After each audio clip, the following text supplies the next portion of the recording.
சொல்றேன் மாமே. இன்னைக்கு 6 மணிக்கா? ஓ 6 மணிக்கு பிளானா? ஓகே ஓகே ஓகே, நான் வந்துடுறேன். சரி சரி, பாய் பாய். இந்த பிளானை கெடுக்கிறதே நான் ஸ்பெஷலிஸ்ட்.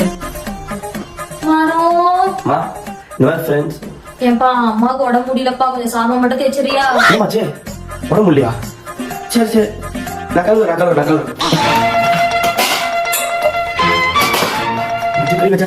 எல்லாத்தையும் கழுவிட்டேன். சரி, நான் என் ஃப்ரெண்ட் இந்த வீட்டை மட்டும் கொஞ்சம் பெருக்கிறியாப்பா, கொஞ்சம் குப்பையா இருக்கு.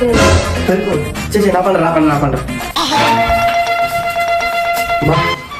பெருகிட்டமா? பெருக்கிட்டியாப்பா?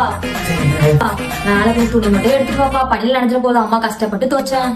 துணி ஐயோ, டைம் மாதிரி தெரியல, அவனுக்கு கூட கம்மி. சரி, என் ஃப்ரெண்ட்ஸோட. என்னப்பா இதை சொல்லணுமா? ஒண்ணுமா, என் ஃப்ரெண்ட்ஸோட ஞாபகம் வந்துச்சு எனக்கு, அதனாலதான். பெரிய மணி 6 ஆயிடுச்சு, நான் போய் விளக்கேத்துறேன். வலிக்கலையே.